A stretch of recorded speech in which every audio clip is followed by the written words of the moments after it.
Hello, everyone, and welcome back to this episode of Just Another Year Chicago. My name is Nick Roti, joined alongside my good friend and co-host for tonight, Advaith Kumar.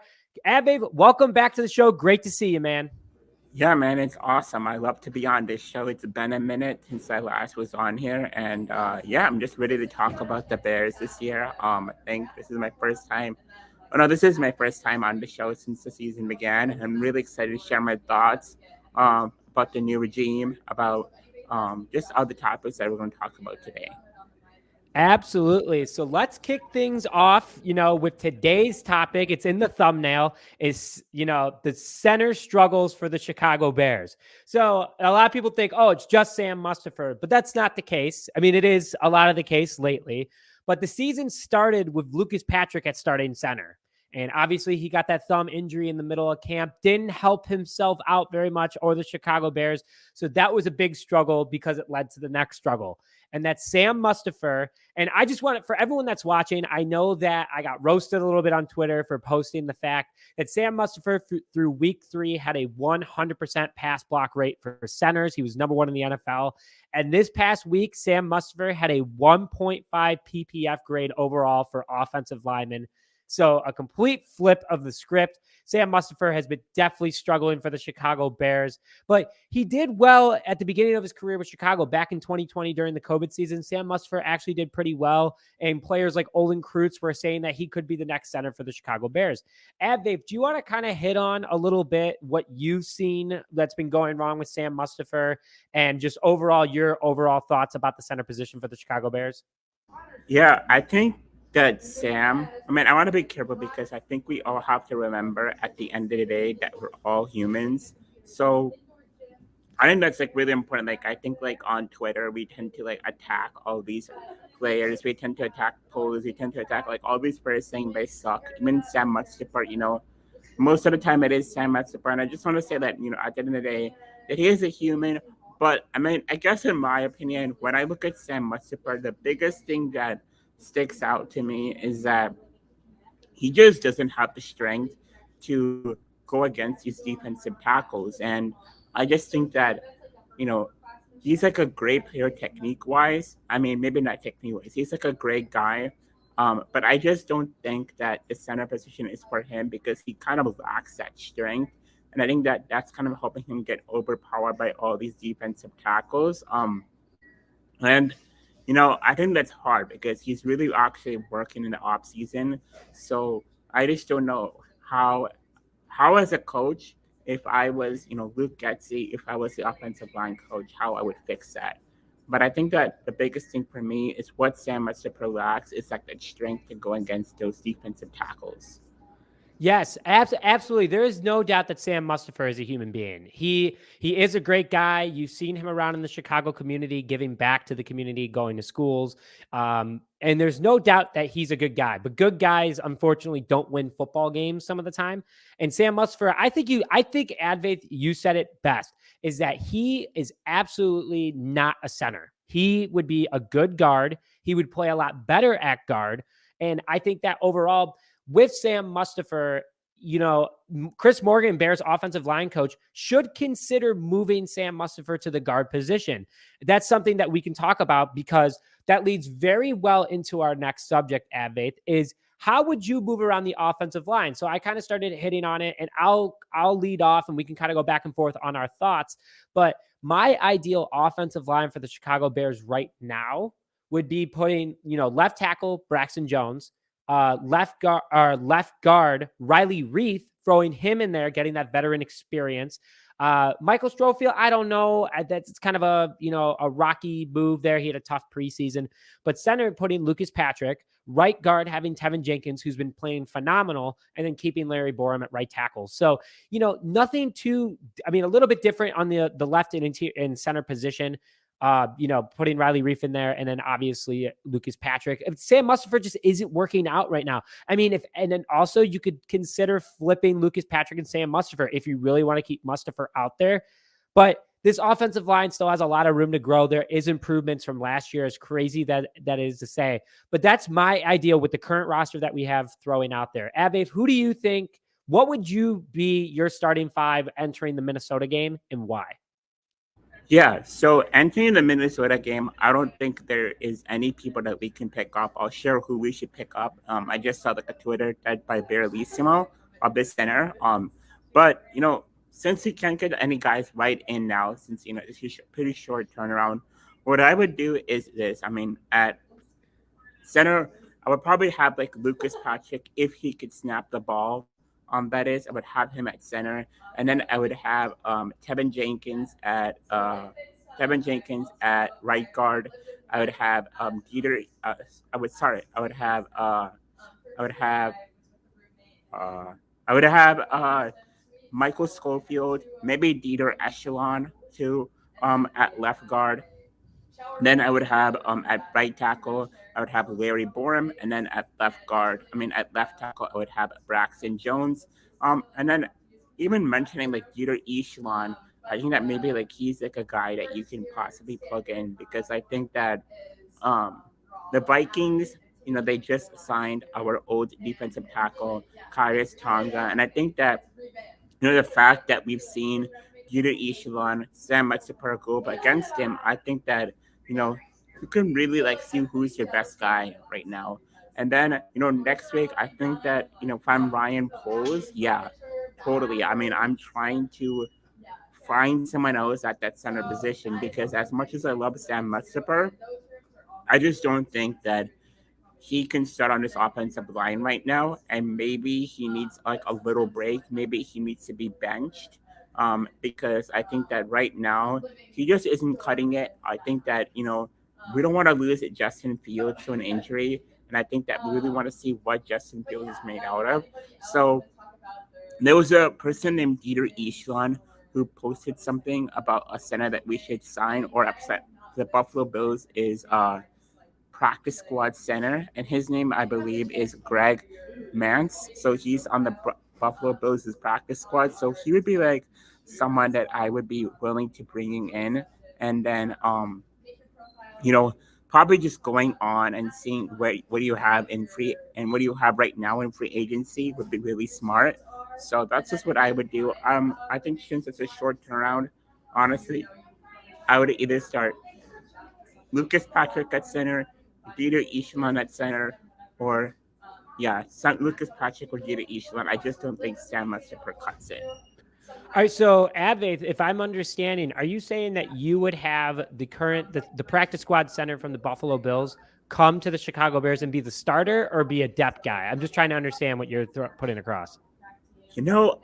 Watching, really looking at what Barelissimo had to say, I think that it doesn't hurt to bring this guy in and have him compete for that spot. And if he can compete and win that spot, I think he is automatically a starter. If he earns that is because I think that right now, I think we can both agree that even though Sam Mustipher is a human, we need someone better to play that center position. Because after all, the NFL is a business. It's about winning games. And right now, Sam Mustipher is our weakest link, and he's not cutting it. And I had to be blunt about that. I'm sorry, Sam Mustipher, for watching, but hey, we're just fans criticizing you. Don't have anything against us. Yeah, well, he's got a lot against a lot of people right now because the only thing that he's blocking at the current moment is people on Twitter. I mean, he's blocking everyone that has harsh criticism on him. As an athlete, you got to be able to take that harsh criticism, especially when you know that you're not playing well. But at the end of the day, like you did also say, he is a human being, and it's hard to understand and hard to take in. Seeing a guy get treated like that. And because like, if it was someone like us, that's not okay. But because he's a pro athlete, it's much more publicized and it's easier to, take in. So it is unfortunate Sam Mustipher isn't doing that well. I don't think he should be blocking anyone on Twitter. I think he should be, because he can't shut him up if he blocks them and then he goes and unblocks them, then that just looks even weaker. You know what I'm saying? So, But, that was just a quick little joke out there, Ave. But, we got two more things that we're going to bring up quickly. I just want to bring up is that this upcoming Sunday, October 9th, 2022, Just Another Year Chicago has teamed up with Murphy's Bleachers in Wrigleyville, part of a village in Chicago, right where Wrigley Field is. And we'll be hosting our first ever viewing party, Bears versus Vikings Week 5. Bears are 2-2 entering the game. Vikings are 3-1. So it's going to be a bit of a matchup for the Chicago Bears. Very excited about that. Free beer while supplies last will be at the back left bar. And also, we will have prizes with Bears trivia. So start doing your homework on the Chicago Bears. If you're coming, make sure that you throw your comment down in the comments section. We can't wait to see you guys there. But anyway, Advaith, why have you? I just want to ask you a couple quick questions on your opinion about Justin Fields and how do you think Fields has played? And has he gotten better as the season's gone on? I mean, this is like a big question. I think it's a lot of factors. And let me just answer the second part of your question.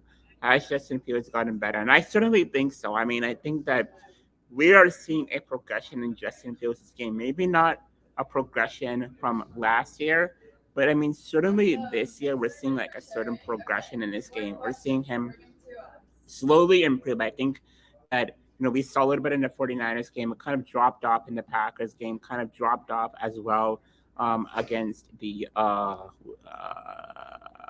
the third game, the Houston Texans. The Texans. And then, he got back to that Giants thing. And I think that, a lot of people right now on Twitter, especially since we're recording it today, there was a tweet. I'm not going to name the person, but there was a tweet saying that, hey, we should entertain trade offers for Justin Fields. And I think that, we have to remember that right now, the core surrounding Justin Fields is not the best. I mean, when you have a guy like Sam Mustipher, who I'm so sorry again for saying what I'm about to say, who on any other team would be a depth piece starting at center, when you have a wide receivers who, again, on any other team would be a depth piece, it's kind of hard to really judge this guy. And I think that the Giants game was not on Justin Fields. It was on his receivers who were dropping the ball, like Dante Pettis on that one play. And Sam Mustipher, it wasn't really on Justin. And I think that it's kind of hard to make a judgment on Justin Fields' play when he has no talent. And I think then that goes into another debate about, hey, what should Ryan Poles have done? Should Ryan Poles have done more? I think as I more and more look at it, I think he probably should have done a little more. But, I mean, his hands were pretty much tied. And I think that we have to remember that this is a rebuilding year. We're not going to win a lot of games. We're probably going to get a top 10 pick. And I think that next year, that is when we're going to see, okay, is Justin Fields the guy? And I think that he is when you see like quarterbacks like Tua, when you see quarterbacks like Jalen Hurts, all guys that we were having these conversations last year on if they were those guys, and they have certainly proved that fact, especially Jalen Hurts. So I think that, you go into next year, you maybe retool that offensive line, get rid of Sam Mustipher, you maybe look for an upgrade at Larry Borom's position, maybe not, and you certainly get some better receivers here. I think that we're looking at something. I think that we're surrounding just the best talent, and I think that right now, honestly, if you're Ryan Poles, try to get in some guys here, try to trade for someone. I don't know who that might be, but I just think that right now it's just really, really hard to judge Justin Fields. But I don't know what your thoughts on this, Nick, so I'm really interested in hearing it. I think you're hitting the nail on the head, man. It's hard. We talked about this Tony and I talked about it a couple days ago, is that, Justin has nothing to work with. Guys aren't getting separated. You can't blame him for always wanting to run the ball. But Justin's doing the best he can with what he's working with. And, if you had a guy like OBJ in his prime, or you had Allen Robinson in his prime, as crazy that is to say as a Bears fan, Justin Fields would be in a lot better shape right now. And,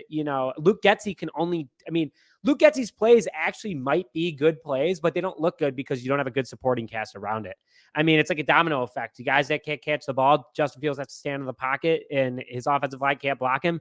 You're asking for an absolute disaster. So as crazy as it is, we have Fields on a 4-year contract. And what stinks for him is that he's entering the halfway point of his contract and he doesn't have much to show for, which I think that we have to consider a lot of things, but the NFL is a business and the Bears want winning now.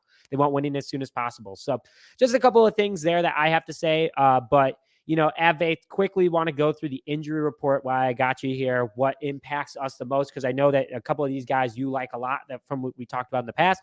So today's injury report from October 5th, 2022, this will be posted on October 6th. So we're sorry about, you know what? We'll post it tonight, Advaith, because that's what kind of team we are. But we're going to post it tonight. So October 5th, you got linebacker Matt Adams with a hamstring injury. He was limited. So he's getting back into practice. Dame Cruikshank with a hamstring did not practice. Ryan Griffin with Achilles was limited.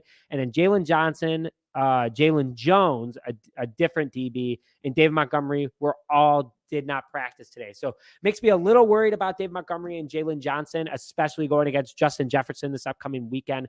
But, with that injury update, Advaith, quickly, any thoughts on that? Anything that hurts the Bears the most? Yeah, I think what hurts the Bears the most is Jalen Johnson. Not as much as David Montgomery. I have full trust in Khalil Herbert to, really be that guy. But losing Jalen Johnson is gonna suck, especially this game when they're gonna have, quite possibly when they're gonna have Justin Jefferson or Adam Thielen going up against Kyle Gordon. Yeah. And I think that, we've seen in the past that Kyle Gordon is still yet to prove if he is that guy. I think that Jaquan Pritzker has proved that, yes, he was worthily picked at 48. But Kyler Gordon has not proved that he was a guy at 39. And I think that, that goes back to our conversation a little bit ago. Like, did Brian Poles do enough? And, at 39, the fact that you could have drafted someone like George Pickens, you could have drafted someone like Alex Pierce, you could have drafted someone like Abraham Lucas, and you didn't. I think that, that's concerning. But I think that, I had a tweet the other day, and I think that we should all remember this. And I wanted to kind of explain that tweet a little bit too, that if we keep on focusing on the past, a lot of people are focusing on, like, what if we sign this guy? What if we sign that guy? I mean, that's not going to do us any good. It's not like free agents. It's not like all those guys are going to suddenly come to us, right? The season has started. And I think that what Brian Poles has to do is he has to learn from this, and he has to surround Justin Fields with talent. I mean, that is what he has to do. So, again, going back to your question for me, yeah, if there's any guy that we're going to lose that's going to hurt the most, it's Jalen Johnson. From what I've seen, he's day to day, so hopefully he gets better by Sunday, because we need this man to play. And if not, we're going to be in some big trouble. Not that we're going to win this game, but we're going to be in big trouble. Hey, I think we can win this game, Av. It's an NFC North battle. You never know. But I get what you're saying. Jalen Johnson is a huge piece, especially going against a guy like Justin Jefferson. But Kirk Cousins is the quarterback, so I'm not too worried about it. But, Advaith, as always, thanks for taking time out of your night to be able to join us. This will be uploaded in a little bit. But thanks for joining us, man. Always great to hear from you. Yeah, you too. Thank you. Thank you so much for having me on.